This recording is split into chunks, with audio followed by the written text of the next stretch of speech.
You know, it seems like we haven't seen each other for 20 years. Well, you know, there was all those rumors about our breaking up, and then when I started the show and you weren't here, I believed it. He's just a monkey. That's what Dean Martin called his former best friend Jerry Lewis in 1956. Just years earlier, they had conquered Hollywood together, made millions laugh, and seemed destined for greatness.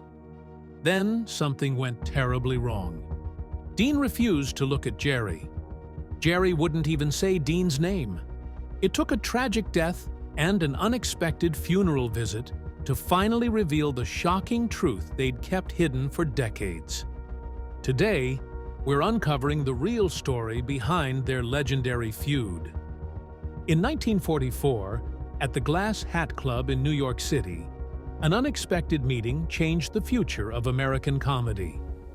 Dean Martin, a 27-year-old crooner, was performing to a small crowd of just 17 people.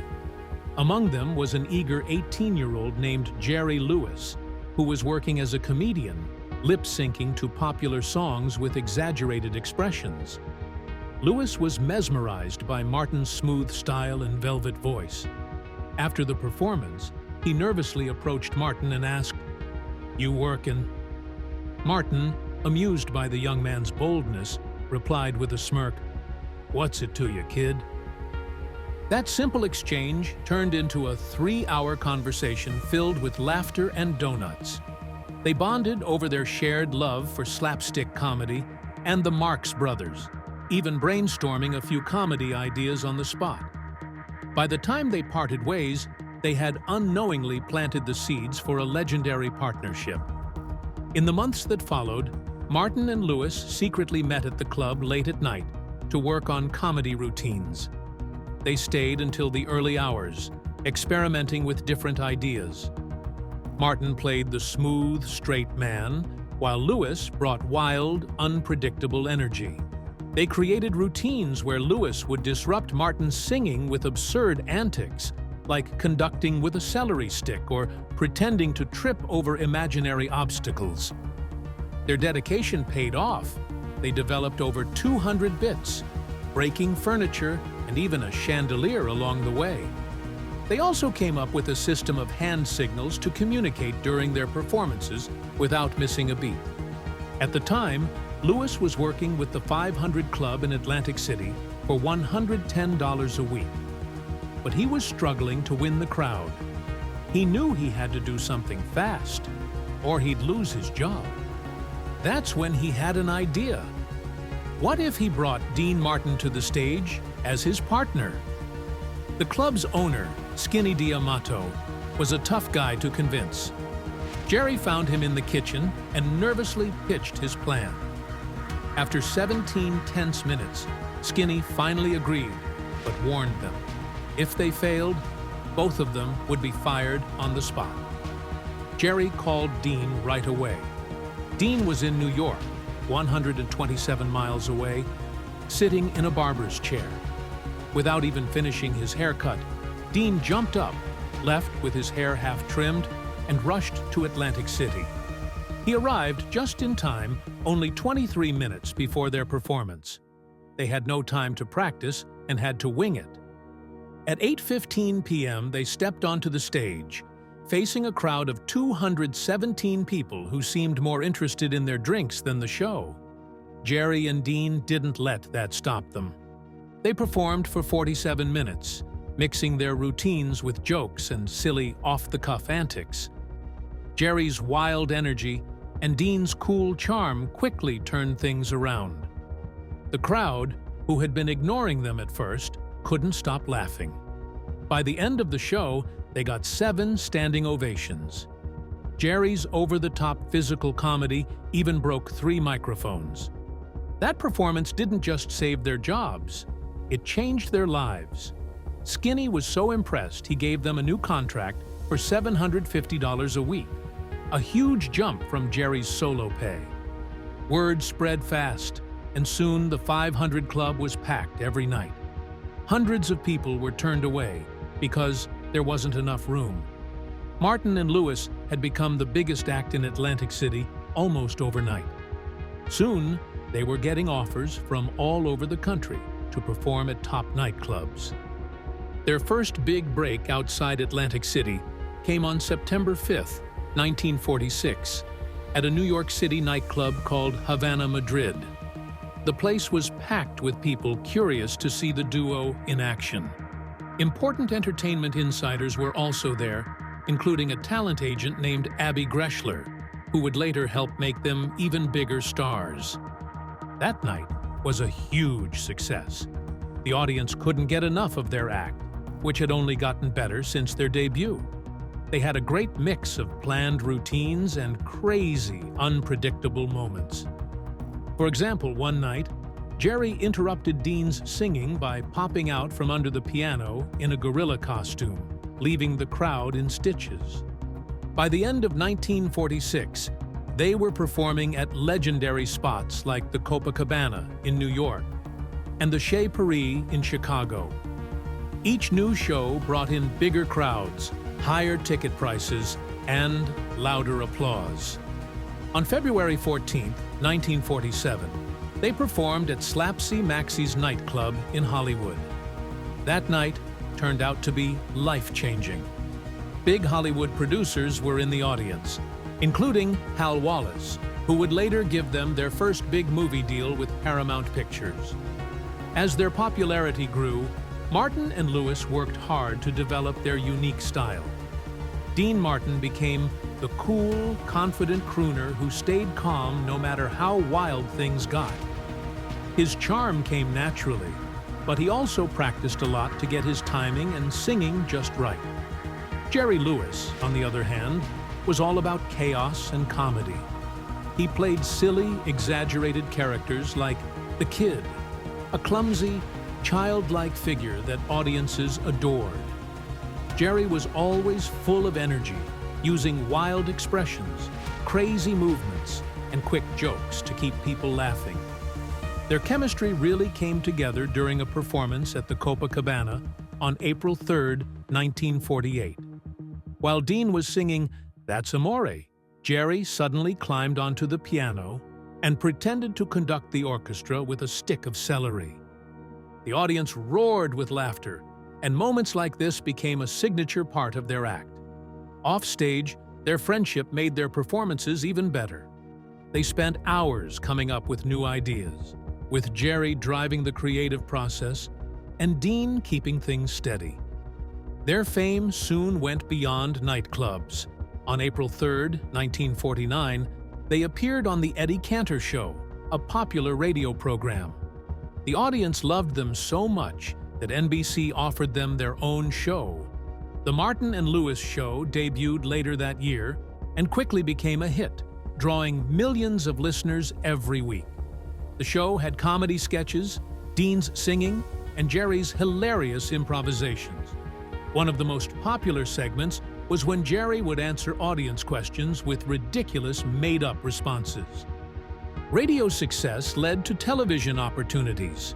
They made their first TV appearance on June 20, 1948, on Toast of the Town, later called The Ed Sullivan Show.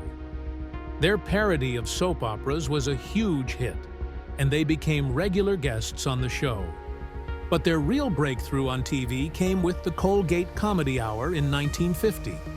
Over the next 5 years, they appeared in 35 episodes, delivering wild, unpredictable performances. One unforgettable moment happened in 1951 when Jerry surprised Dean by kissing him during a sketch, shocking both the audience and network executives. By 1951, Martin and Lewis were everywhere, on the radio, on TV, and in nightclubs. People across the country adored them. Their mix of charm, humor, and creativity made them one of the most beloved comedy duos in America. In 1949, Dean Martin and Jerry Lewis signed a deal that changed their lives. Paramount Pictures offered them a 7-year contract worth $1.5 million. At the time, no comedy team had ever been paid so much. It was an incredible leap for two performers who had only started working together 3 years earlier. They went from small-time nightclub acts to big Hollywood stars almost overnight. Their first movie, My Friend Irma, 1949, made them supporting characters. But the film was such a hit that Paramount quickly approved a sequel, My Friend Irma Goes West, before the first movie even hit theaters. Their rise to fame was unbelievably fast. Just a few years earlier, they were making $250 a week, performing in small clubs. By the time they reached the Copacabana in New York, they were earning $25,000 a week. But with success came problems. Their new contract caused a legal fight with their former agent, Abby Greshler, who said he was owed a cut of their earnings. This dragged on for years, and in 1955, Martin and Lewis finally settled, paying him $145,000.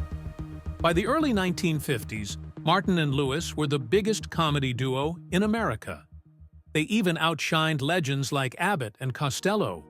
Their movies were box office smashes. In 1952, their film Sailor Beware was seen by 80 million people. That was nearly half of the U.S. population at the time. What made them special was their ability to attract fans from every walk of life. Dean Martin's smooth style and charm drew men and women alike, especially Italian Americans. Jerry Lewis, with his goofy humor, won over kids, women, and Jewish audiences. Together, they appealed to just about everyone, which was why they became so popular. Their success wasn't limited to movies. In 1951, they broke records at the Paramount Theater in New York, attracting 28,000 people in just one day. Even their comedy film, Living It Up, 1954, earned more money than serious dramas like On the Waterfront. On TV, Martin and Lewis were just as unstoppable. From 1950 to 1955, they hosted the Colgate Comedy Hour, appearing in 35 episodes. They were paid $40,000 per show, an enormous amount of money at the time. Their live performances were wild, unpredictable, and hilarious. In one famous episode, Jerry dressed up as a waiter and accidentally spilled a tray of dishes during one of Dean's songs. The moment was so funny, it threw off the schedule, and the show ran over time. They also weren't afraid to push boundaries. In 1953, they performed a skit parodying the movie From Here to Eternity. Jerry dressed as the female lead in the iconic beach scene, which led to complaints from viewers who thought it was too risque. But moments like these only made them more famous. In 1952, they guest-hosted the All-Star Review and broke a record with over 60 million viewers, a huge number for a comedy show. Dean Martin and Jerry Lewis were a comedy team that made millions laugh, but behind the scenes, things weren't so funny. By 1952, Dean was getting tired of his role as the straight man. While Jerry got all the big laughs, Dean often felt like he was just there to set Jerry up for his jokes.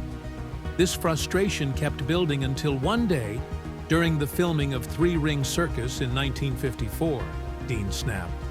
He turned to Jerry and said, "Hey Jerry, what am I around here? A fifth wheel?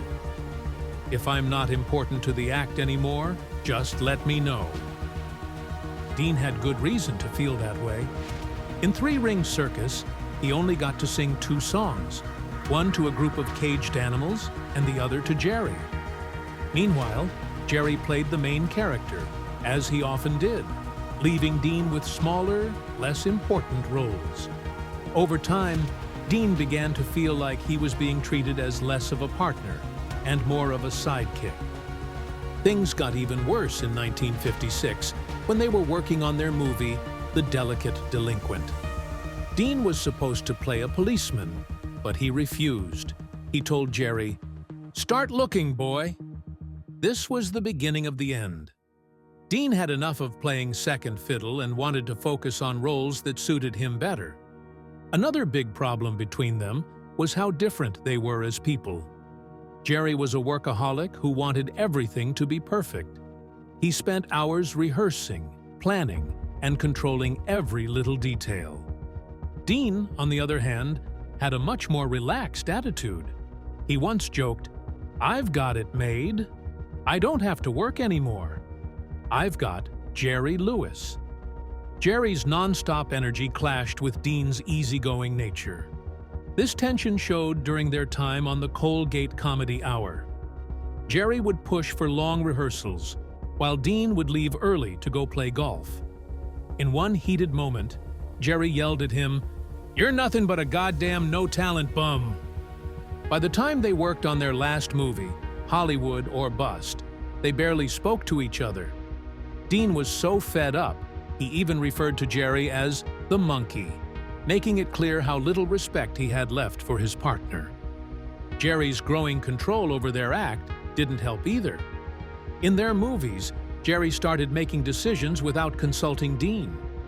During Three Ring Circus, Jerry told a producer, "You'd better let me go with him alone. I can get more out of him." It was little moments like these that made Dean feel pushed aside. Things came to a head when they both refused to show up on the first day of filming. Dean hated how the script focused more on Jerry, and it showed how far apart they had drifted. The public and critics didn't make it any easier. Over time, Jerry got most of the praise, while Dean was often overlooked.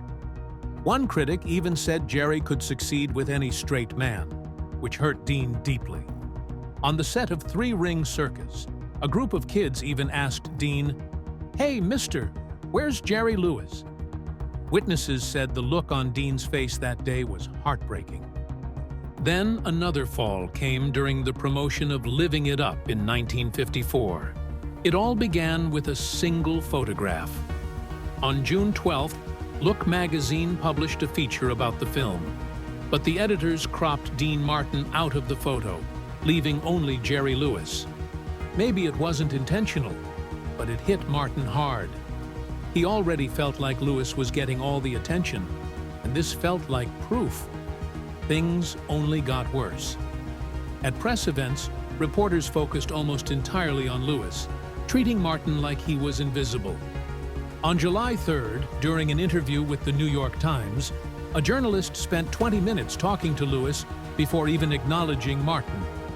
Frustrated, Martin snapped, "Don't mind me, I'm just the guy who sings." It was clear to everyone that he wasn't joking. Even their chemistry on set began to fade. During a photo shoot on July 18th, the tension between them was obvious.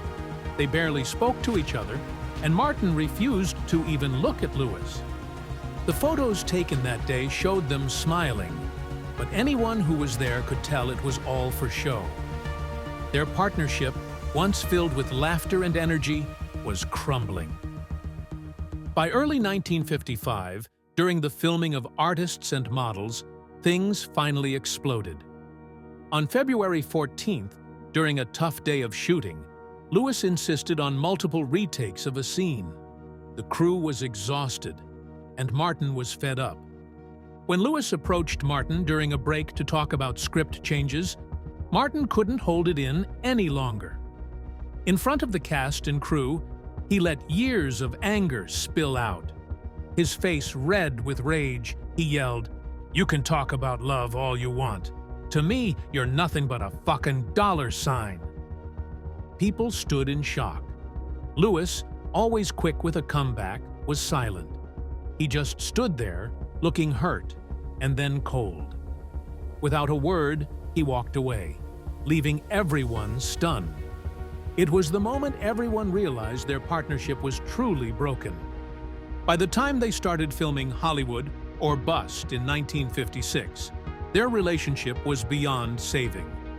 From the first day of filming on April 3rd, they didn't talk unless they had to. Director Frank Tashlin later said the atmosphere on set was Arctic. The crew even came up with tricks to keep them apart. For one scene on April 17th, where they were supposed to talk while driving, Tashlin filmed their close-ups separately and spliced the shots together later. It worked on screen, but behind the scenes, it showed how far apart they had grown. The tension on set affected everyone. On May 2nd, co-star Pat Crowley broke down in tears after witnessing a particularly icy moment between the two. Lewis had made a joke about Martin singing, but Martin responded with nothing but a cold, hard glare. The silence that followed was unbearable. Their final performance together came on July 25, 1956, at the Copacabana in New York City. The date was symbolic. It was exactly 10 years to the day since their debut at Atlantic City's 500 Club. The room was packed with 500 guests, including celebrities like Frank Sinatra, Humphrey Bogart, and Lauren Bacall. Everyone knew this was the end. The show began at 11:30 p.m. with thunderous applause that went on for 3 minutes. Despite their differences, they gave the audience what they came for. They performed their classic routines, including the Ooga Woog caveman sketch, and Martin sang, "That's Amore." But the magic wasn't the same. Observers noticed that their usual banter felt forced, and their physical comedy lacked its old spark. The most emotional moment came at 1:05 a.m. when they performed their final duet, Partners, from their recent Western comedy. As they sang, "You and me will be the greatest partners, buddies, and pals," many in the audience were moved to tears. Everyone knew it was the end of an era. The show ended at 1:20 a.m. with a standing ovation that lasted 5 minutes. Martin and Lewis bowed together one last time, their faces hiding the emotions they couldn't express. The split between Dean Martin and Jerry Lewis marked the beginning of a long silence between the two comedy legends. For 20 years, they didn't speak or acknowledge each other. Their once inseparable partnership, which had charmed audiences for a decade, dissolved completely.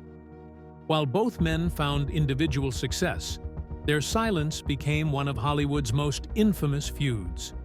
In interviews, they avoided questions about each other, quickly changing the subject if their former partner's name came up.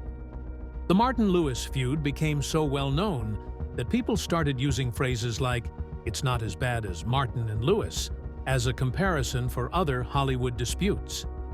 After the split, Dean Martin's career took a surprising turn that elevated him to new heights.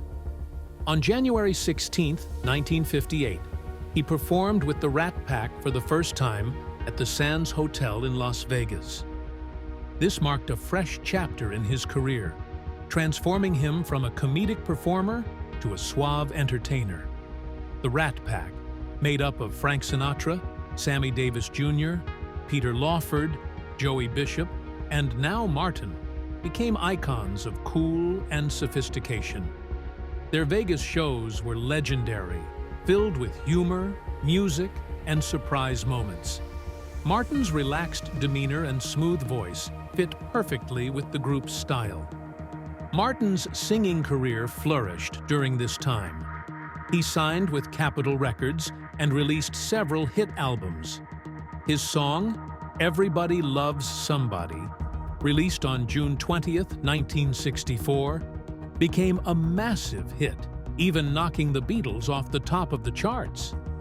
Between 1964 and 1969, Martin released 11 albums that made it into the Billboard Top 40, showing his enduring popularity. His acting career also thrived. He starred in major films like Rio Bravo, 1959, with John Wayne and the Young Lions, 1958, alongside Marlon Brando and Montgomery Clift. Critics, who once saw him only as a comedian, praised his performances. Martin also shone in the Rat Pack's famous movies, including the classic Ocean's 11, 1960. While Dean Martin found success with music and acting, Jerry Lewis focused on redefining himself in the film industry. Determined to prove he was more than just a comedian, Lewis worked tirelessly to build a solo career. On August 5, 1960, He directed, wrote, and starred in The Bellboy, marking the start of a new chapter. This film showcased his ability to wear multiple hats in the filmmaking process. Lewis's most famous solo film, The Nutty Professor, came out on June 4, 1963. This modern twist on the Dr. Jekyll and Mr. Hyde story was a huge hit, earning over $19 million at the box office, a staggering sum for the time. The movie is still considered his masterpiece, solidifying his reputation as both a talented actor and a visionary director. Over the next decade, Lewis created more successful comedies like The Ladies' Man, The Errand Boy, and The Patsy. His physical comedy and innovative filmmaking techniques set him apart. Lewis's work ethic during this time was unmatched. From 1960 to 1970, he directed, wrote, and starred in 9 films while appearing in several others. His perfectionism often caused clashes with studio executives over budgets and creative control, but his films consistently performed well. This success gave him an unusual level of freedom in an era when directors rarely had full control over their projects. On September 5, 1976, something incredible happened on live television. During Jerry Lewis's yearly telethon to raise money for muscular dystrophy, Frank Sinatra stepped onto the stage. Out of nowhere, Sinatra told the crowd, "I have a friend who loves what you do every year and wanted to come out." Everyone was confused and curious. Then, to everyone's shock, Dean Martin, Jerry's old comedy partner, walked onto the stage. The audience went wild. Jerry and Dean hadn't spoken in 20 years. Their famous partnership had ended badly, and no one thought they'd ever be in the same room again. Sinatra had planned the reunion in complete secrecy. He even hid Dean in a dressing room until the perfect moment. Jerry's own son had seen Dean earlier but didn't say a word, knowing it was supposed to be a surprise. When Dean appeared, Jerry froze for a moment. Then he turned to Sinatra and joked, "You son of a bitch," before adding with a laugh, "Should have been a Jew that did it." The moment was emotional, but also a bit awkward. Dean, dressed in a sharp tuxedo, seemed calm, though it was said he had a few drinks to settle his nerves. Jerry, on the other hand, looked overwhelmed, standing there in big glasses and a flashy 1970s tuxedo. Dean broke the tension by saying, "So, how you been?" Jerry replied, "You know, it seems like we haven't seen each other for 20 years." The audience laughed, but you could tell it wasn't easy for either of them. Their reunion lasted just over 4 minutes, but it made headlines across the country. By the next morning, it was on every major news channel. Newspapers called it the reunion of the century, and people couldn't stop talking about it. The telethon, which usually raised $20 million, broke records that year, bringing in over $32 million. Everyone said it was because of that magical moment between Dean and Jerry. The reunion also brought their old work back into the spotlight. People rushed to rent their movies, and sales of their films on VHS skyrocketed. Their 1956 film Hollywood or Bust, which neither of them had even watched since they split, became the most popular rental in the country.